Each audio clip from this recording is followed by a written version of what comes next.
welcome to Geared for Growth. I'm your host, Mike Mortlock, and today we've got a returning guest, Oliver Jackson, here to talk to us about buying property within your self-managed super fund. Now, that's probably a topic that we've done to death, and everyone has done to death, but specifically we're talking about buying a property in your self-managed super fund and renovating that property from within your super. What are the rules? What does Oliver look for? What are the types of renovations that give us the best bang for buck? Where can we find these properties around the country, and what makes these ugly ducklings the sort of property that Oliver believes is going to outperform the market? There's a lot to unpack here and some really interesting insights from someone that himself said it represented 1% of his business, and now it's the majority of his business. So he's got some awesome information to share. Here's Oliver. Oliver Jackson, thanks for joining me back on Geared for Growth. Mate, it is always a pleasure. I've lost count of how many times I've been on here, but it's always a pleasure to come back.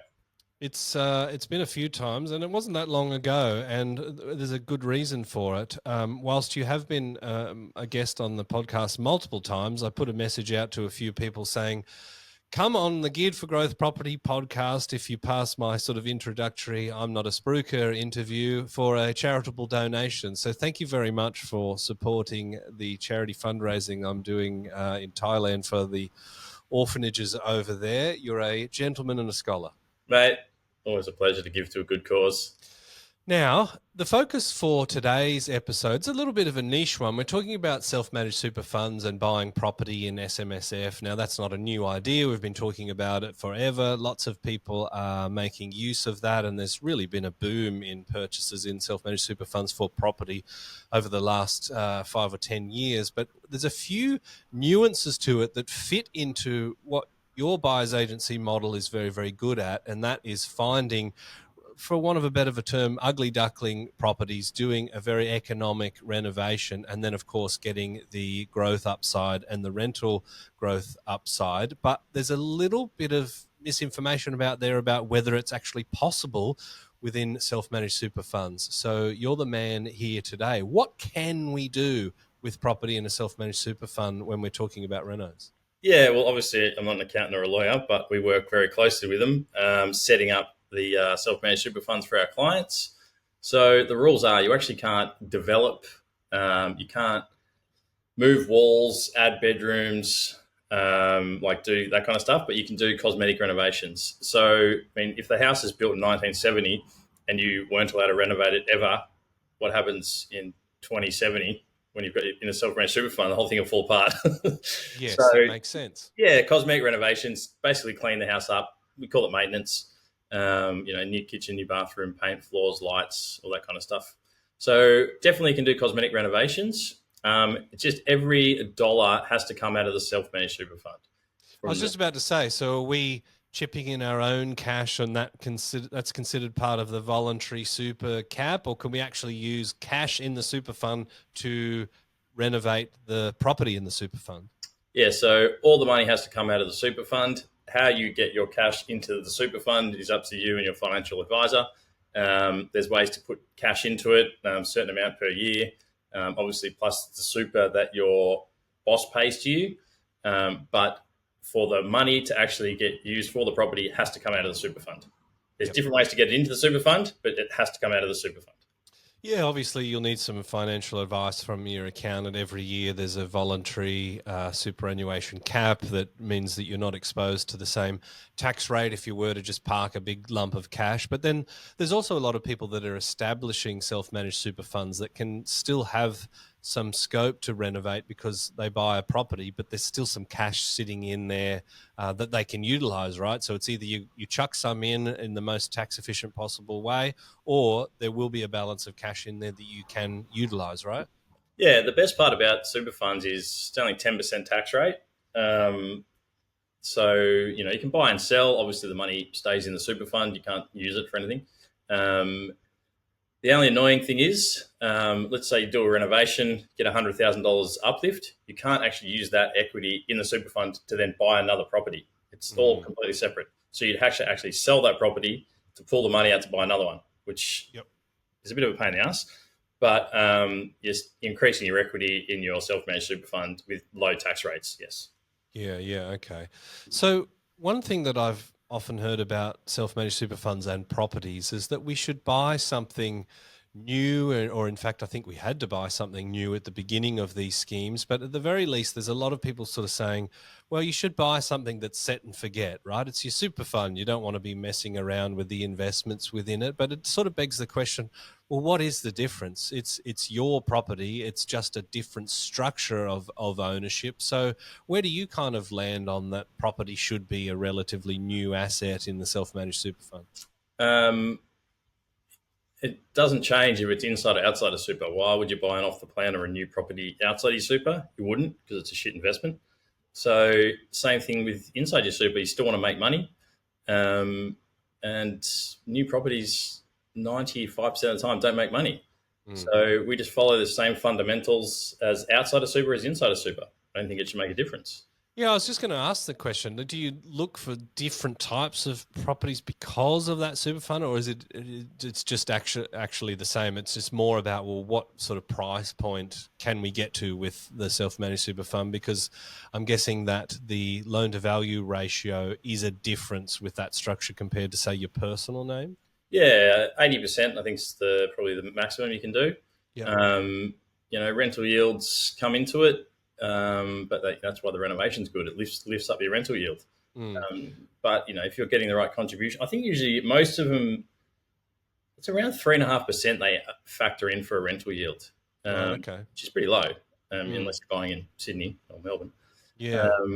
Although So yeah, nationally, I think the data just in, which I've thrown on the floor, is 3.7% there for you go. the January CoreLogic figures. Interestingly, Darwin at 6.7%. So Don't get started on Darwin. Everyone yeah, talks about Darwin. Settle that's a down, everyone. Relax. different episode. It's higher in regional NT. That's where the real money is. But yeah, that's a different episode. So obviously the maximum you can borrow is around 80%, and this is at the time of recording. Sometimes these sorts of things change, but that's a lot higher than it used to be, and it does give you a fair bit of scope to be purchasing something. Now, is this an area of your business or something that you've observed as a growing market, that a lot of people are looking to these sorts of projects? Yeah, so 3 years ago, there was probably only one lender who would actually lend to self-managed super funds, and it was probably 1% of my business. The last 18 months, there's 5 or 6 different lenders, and I reckon it's 60% of my business now. Wow, that's huge. Which, My yeah, next question. as borrowing, it gets harder to borrow money. People are looking at other ways they can buy property, and self-managed super funds sitting there. You don't have to put any of your own money in, so why not? I was going to ask you the question about the lenders, but before we do that, I do want to ask the question in terms of like the chronology of investing in property. So it sort of seems like self-managed super fund is the last kind of area where investors look at. Do you find that investors are getting to the point where they've really tapped out their serviceability in their own name, but they're drunk on property and they want to keep going, and self-managed super fund is the obvious one for them to look at? Or are people a little bit more strategic than that, and they're like looking at whichever avenue they can get? Yeah, we actually built out a plan from the start. So basically, what's your goal over the next 30 years? We reverse engineer it. And in that plan, we build out a bunch of different scenarios. How many properties inside of super? How many outside of super? Is it residential? Is it commercial? Like, what is the plan for you to get to your goal of retiring on 200 grand a year or whatever your goal is? And it's always got, no, not always, most of the time it's got a super property in there, because, yeah, most people tap out after a certain, if you've just got a normal job, obviously income becomes a problem. So, it might be 2 or 3 outside of super, 1 or 2 inside super, and then see what happens in the next 5-10 years. But yeah, it's definitely the next play after people start to tap out, because people love property in this country. They do. Now, let's get back to the lenders. The appetite for lending in self-managed super fund was fairly anemic some years ago. You mentioned yourself that there was only really one that you were kind of focusing on, and now there's more options. What do we need to know if we are considering this strategy from a lending point of view? Yeah, so it's, second, third tier lenders, Liberties and Latrobe and stuff. So the interest rates are higher, usually about 1% higher. But that's pretty much it. You obviously get a good broker, get a good financial planner to help you get it. The big four banks come in and out of it. I think Commonwealth always come in and come out of it, but the rate's still higher. But it's all coming out of your super fund anyway. So Yes. It's free money, Oliver. it's basically That's what I'm hearing from you. It's free money. Either let someone else invested in companies you have no idea about, stocks and shares and all the rest of it, which do well, obviously. But it's good to, diversify. Yeah, absolutely. I was going to ask the question about the types of properties that are perfect for this sort of thing. It's often a bit of a joke with buyers agents where they get a brief where someone says, I want the maximum cash flow on this property. Oh yeah, anything else? Yeah, I want it to be the best possible one for capital growth as well. And it's like, oh, okay, well. Unicorns everywhere. Yeah, thankfully I'm in the unicorn business. But I'm wondering, the obvious benefit of the types of deals we're talking about here is we take an ugly duckling that essentially is under market value, even when you factor in the renovation cost, because some people just don't want that hassle. So that sort of diminishes the buyer pool of people that want to buy it, because there's maybe people that just don't have that extra cash to do the reno. So that's kind of factored into the price. Now, are you looking for those sorts of properties just where you can get them, or are you also trying to sort of time the market to say, look, here's a particular market that seems to be on the upswing, like Victoria, for example? Or do you sort of steer away from those markets because there's a bit more competition in that space? Well, it's the same inside and outside of super. We're always looking for, good locations. We're still buying pretty heavily in, Brisbane and Adelaide and all through regional Queensland.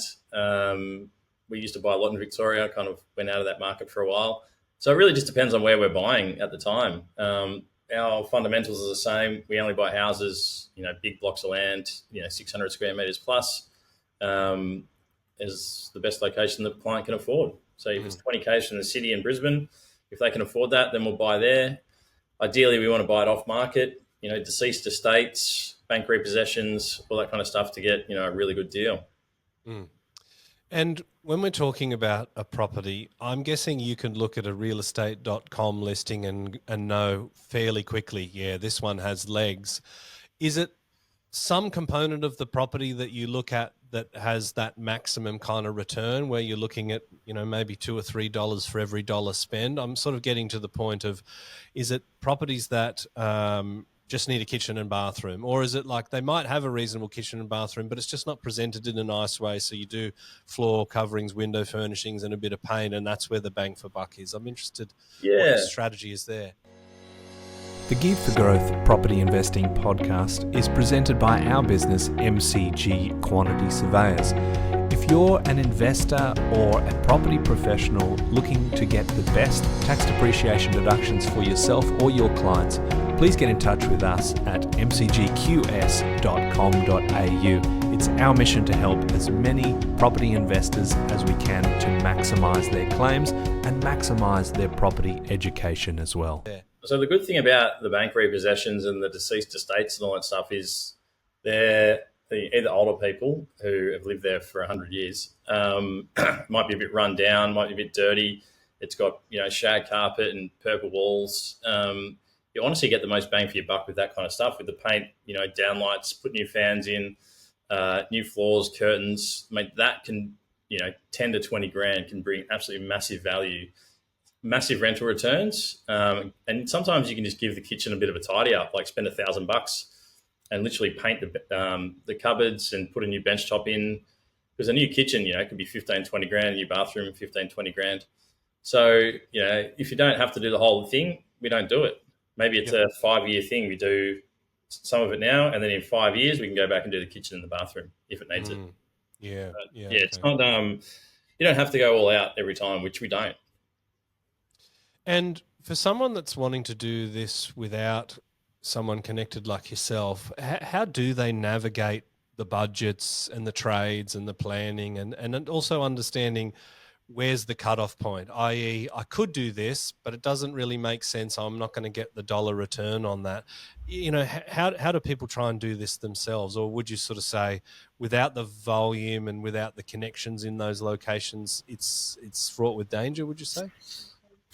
Yeah, I don't know. I actually don't know how people do it. You can get a property manager to do it for you, but, they've got really no idea. The real estate agents, not really going to help you, to be honest. They might G you up and say they're going to help, but as soon as they sold the house, good luck. You can just ring around, get 3 quotes, hope for the best, hope they turn up, hope they, I've had quotes from 35 grand to $9,000 for the same thing. For painting, like, big difference.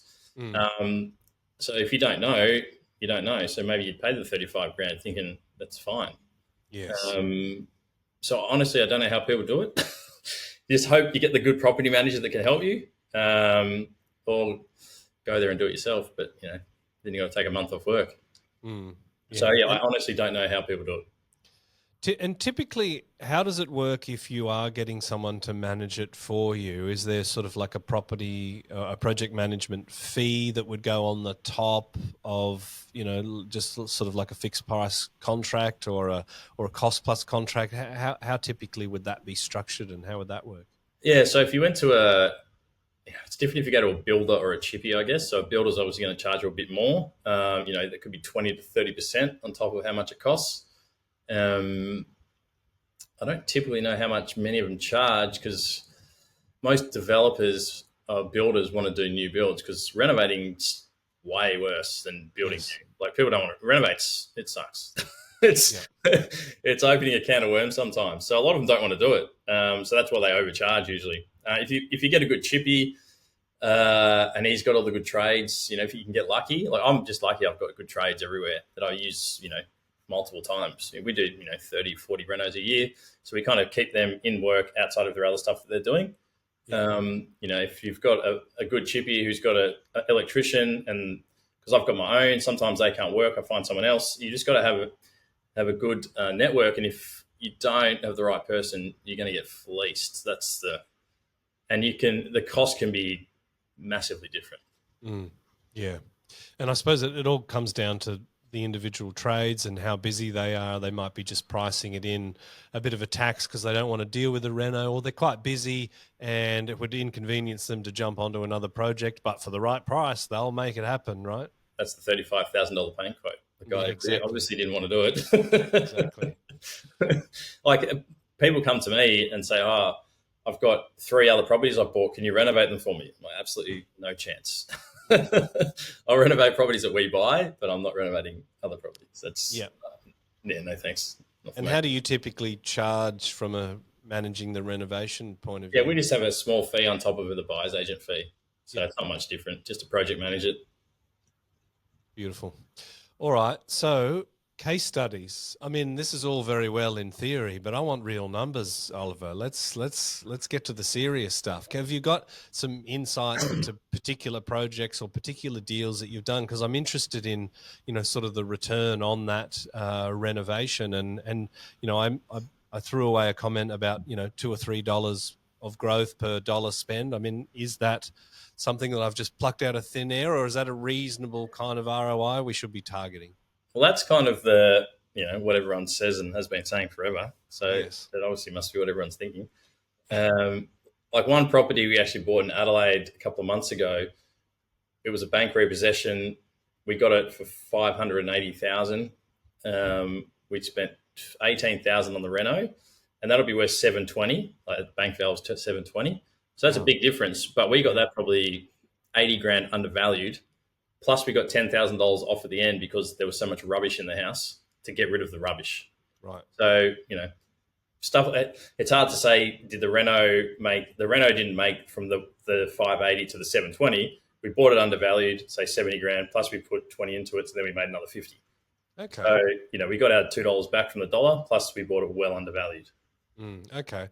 So obviously, the real gift and science to it is the buying it undervalued and chucking the reno on it. But are there is that baked into all the strategies? You won't buy something unless you feel like it's undervalued? Because I'm just wondering, well, what if we just remove the renovation component?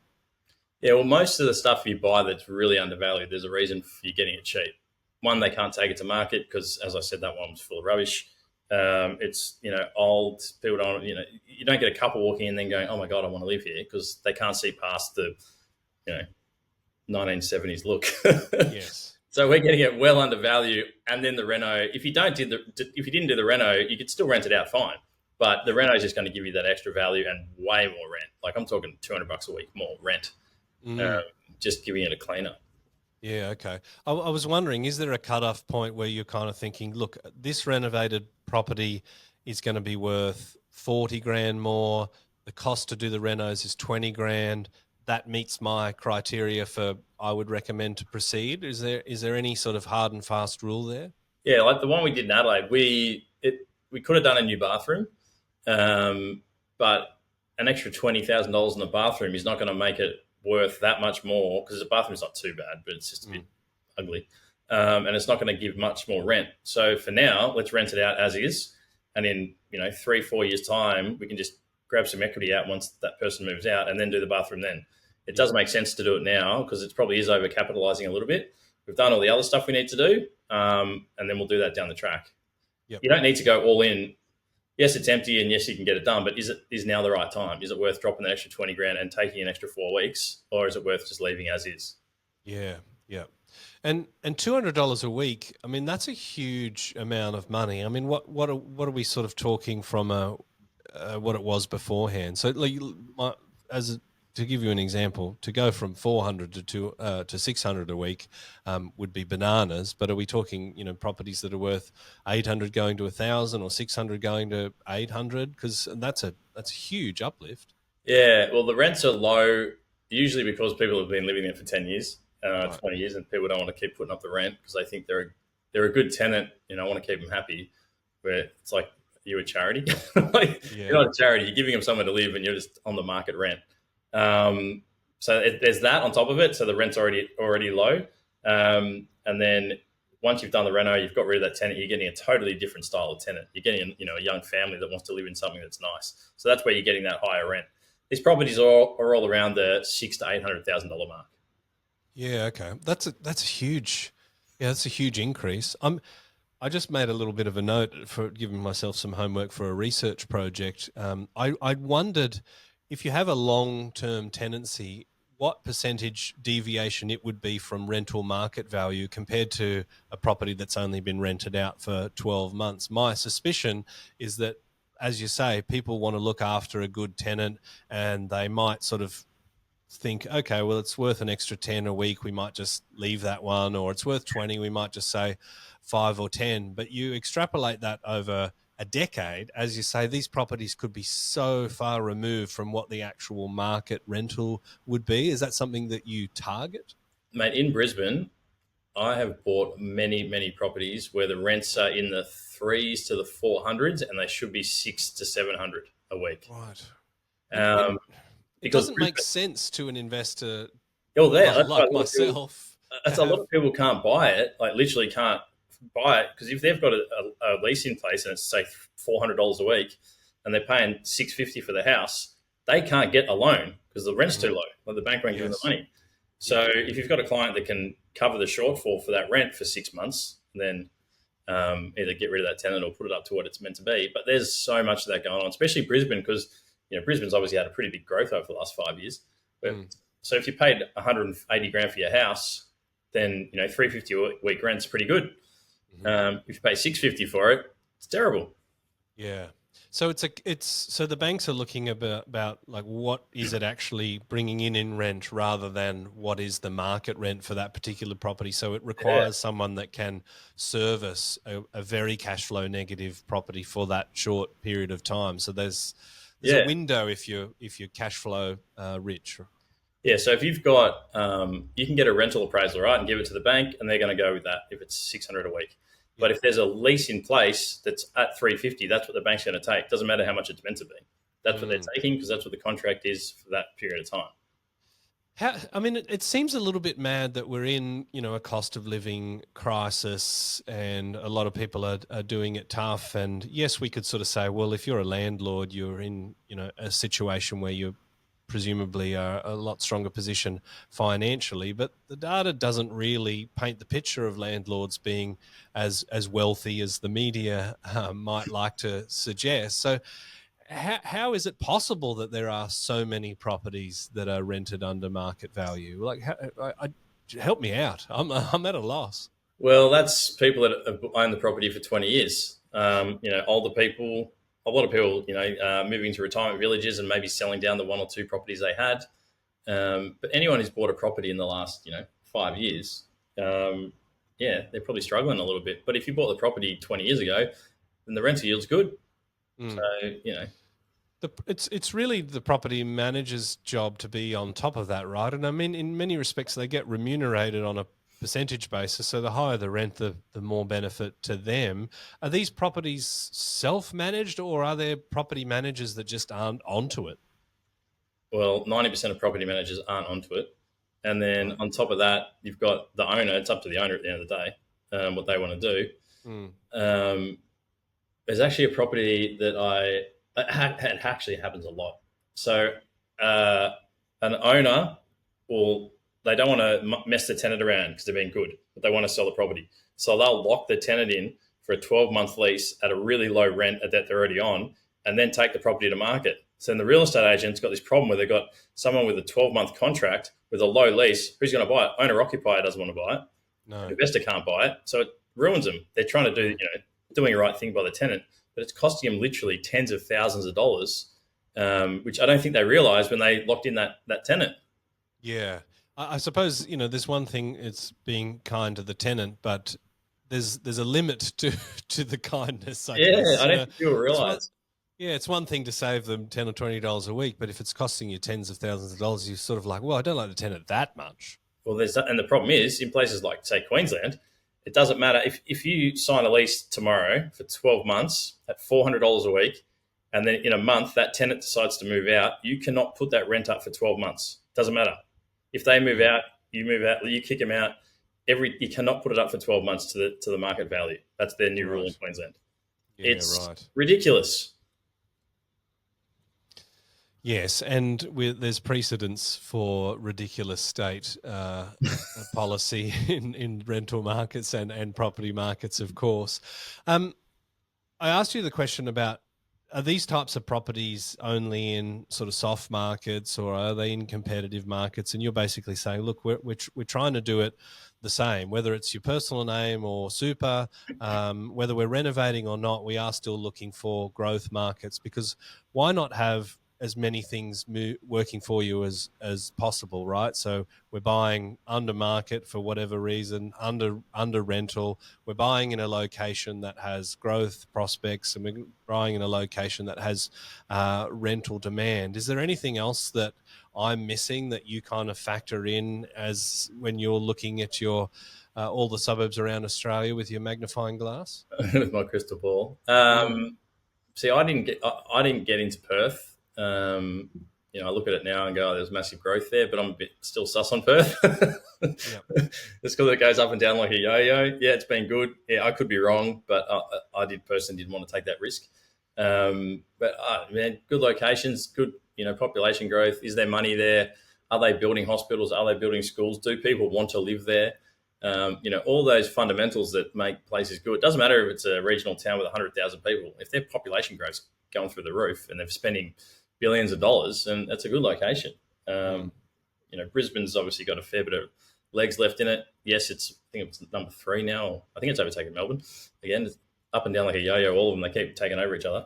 Yeah, the median for Adelaide and Brisbane is higher than Melbourne.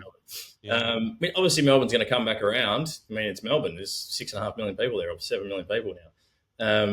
So it's going to come back. The rents are always been terrible there. I think they always will be. But yeah, it will go up. But, if you've got a client with 5 or 6 properties, they can probably afford to go to Melbourne.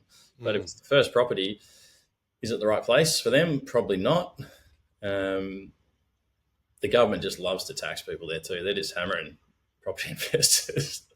Yes, well, their state budget is in a bit of trouble down there, so they're looking to claw that back. And I think the land tax legislation is supposed to be a 10-year budget repair levy, but can you imagine 10 years of getting drunk on those taxes and then to tap off? Yeah, I think wasn't stamp duty only meant to be around for a couple of years back in the 80s or 90s, whenever they brought it in. That's quite possible. That ain't going nowhere. Exactly. Well, You've given some really good insights and information about those people that are wanting to not only buy a property in the self-managed super fund, but how you can actually renovate and get that upside. To finish us off, is there anything that you think people really need to be aware of? Or if you don't have anything for that, I'm interested in this crystal ball you said you've got and what that's showing you for 2025. Well, property market in Australia has been pretty solid for a very long time. Don't get sucked into the off the plan, the house and land packages. A lot of the tax depreciation and all that crap, even though it's good for your business. I still would rather people invest in a property that's going to get them what they're actually chasing, which is growth, than maximum deductions. But of course, we'll help them wherever we can. Don't get sucked into all that crap. Just follow the fundamentals. People want to live in locations that they've already got all their hospitals and their schools and all the amenities. People in Australia like a backyard, they like a house. Doesn't matter if it's inside or outside of super. If you need good financial planners or accountants, not many financial planners will actually do a self-managed super fund for property because they obviously don't get paid for it. So to find one that does do it is hard. I've got one who's amazing. Just find the right people that are going to help you set it up, and don't get sucked into off the plan. I mean, just because it's self-managed super fund doesn't mean you have to follow a different strategy with property. It's just the structure, right? Exactly right. And you want to make money to retire, then buy the right property. Exactly. Well, I think there's some awesome insights and information for anyone that's wanting to go down that path. So, Oliver, thank you very much for your kindness and your charitable donation and for coming back on the show. No, mate, thanks for having me. And good luck to the kids in Thailand. Cheers.